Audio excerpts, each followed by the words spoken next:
Your profile is like the hub of your account, and it allows other members to connect with you, but it can be hard to find. You have to click on Community and then View My Profile. Here you'll see your wedding date, the location, and anything else that you've added. You can create a blog here to document everything that you're doing when planning your wedding, view your posts to the message boards, add your friends, and more photos. You'll also see shortcuts to all of the tools you use, like your checklist, guest list, and budgeter. You can customize your profile by clicking on Edit My Bio.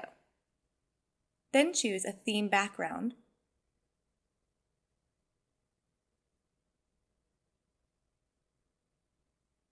a layout, a font style, and then you can add content, like how you met.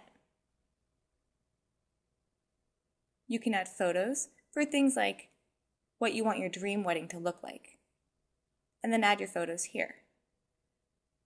You can also add fun stuff, like create an inner bride, which allows you to create an avatar of what you hope to look like on your wedding day.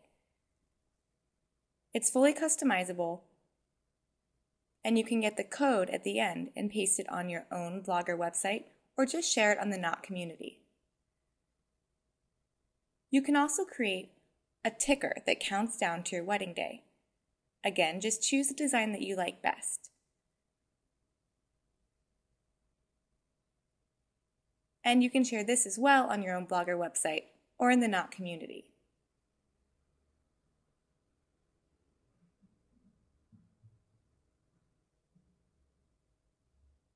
And here it is. When you're all through, you can preview your new profile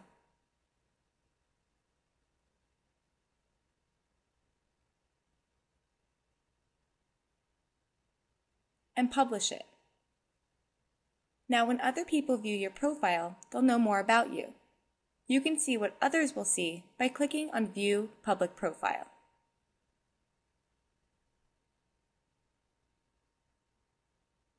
Thanks for watching, and don't miss the first 9 episodes in planning your wedding online with the Knot series.